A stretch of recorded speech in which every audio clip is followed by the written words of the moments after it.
বাসায় আমাকে দিয়ে সবকিছু করানো, রান্না বান্না করানোর পরও সে এখন বাইরে চলে যাইতেছে খাওয়ার জন্য। তাহলে কি দরকার ছিল? হ্যালো এভরিওয়ান, আসসালামু আলাইকুম।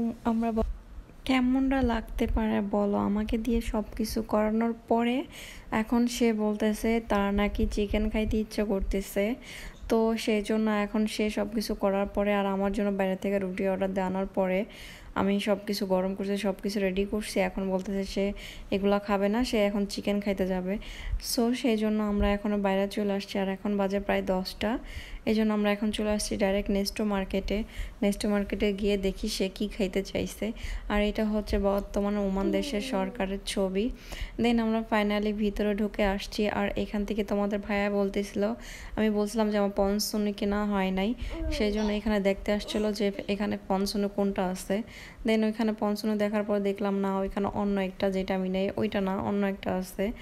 আর তারপর আমরা চলে আসছি এখানে চিকেন আর কি, এটা তো কেএফসি আর চিকেন বুকেট এগুলো একই রকম খাইতে। আর আজকে তোমার ভাইয়া এগুলো খাইতে চাইছে, তো ভাবলাম যে মানুষের হায়াত মতের কথা তো বইলা সারা যায় না, আমি তো সবসময় খাইতে চাই, আজকে আবার হঠাৎ করে খাইতে ইচ্ছে করছে। সো এই জন্য আমরা চলে আসছি ডাইরেক্ট নেস্টোতে চলে আসছি। যে এখানে আইসা দেখি ওরা বললো যে দেখি এখানে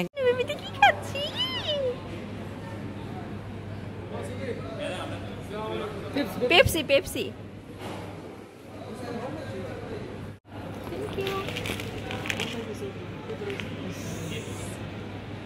Eight piece offer, 2 real. যাই হোক, ফাইনালি আমরা ওইটা নিয়ে চলে আসছি। আর আমি ভাইয়াকে যেটা যেটা দিতে বলছি, ভাইয়া ঠিক সেটাই দিছে, বড় বড় পিসগুলাই দিছে। ভাইয়াটা অনেক ভালো ছিল। দেন আমরা এখন এইটা নিয়ে বাইরে চলে যেতেছি। আর আমরা না যাওয়ার আগে আমরা ভাবতেছিলাম যে আমরা তো কিছু নিব না, সেই জন্য আমরা কোনো ট্রলি নেইনি। পরে আর বাবা বলতেছে যে চলো কাঁচা বাজারের ওদিকে যাই, দেখি ওদিকে কিছু পাই কিনা। তাই সবজির ওইখানে গেলাম।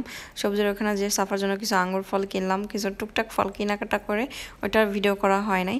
পরের দিন আমরা এখনও চলে আসছি।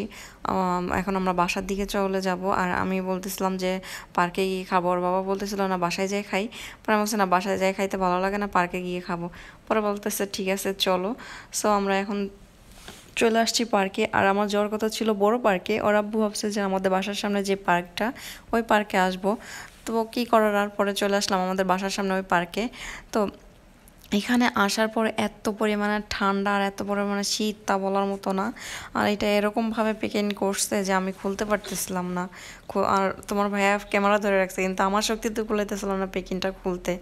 সো আমরা একবার ওইখানে বসেই খাইতে চাইছিলাম, বাট ভাবলাম যে এত সুন্দর করে প্যাকিং করে দিচ্ছে, তাহলে আমরা পার্কে গিয়ে বসে বসে খাই। সো এই জন্য আমরা চলে আসছি পার্কে এখন।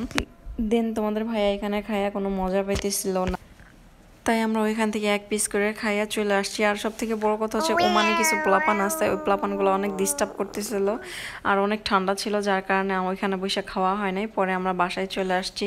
আর বাসায় আসার পরে দেখো এখানে আমরা বসে খাইতেছি, বাট বাসায় আসার পরে ভালোই হয়েছে। যাই হোক, আজকের ভিডিওটা এই পর্যন্ত। ভিডিওটা কেমন লাগলো তোমাদের কাছে? আর আমাদের মতো এরকম কে কে করো যে হুটহাট করে কিছু খেতে মন চাইলে ডাইরেক্টলি চলে যাও বাইরে? সো আমরাও এরকম করতেছি, আলহামদুলিল্লাহ আমরা অনেক ভালো আছি। তোমরা অবশ্যই সম্পূর্ণ ভিডিওটা দেখবা আর আমাদের জন্য দোয়া করবা।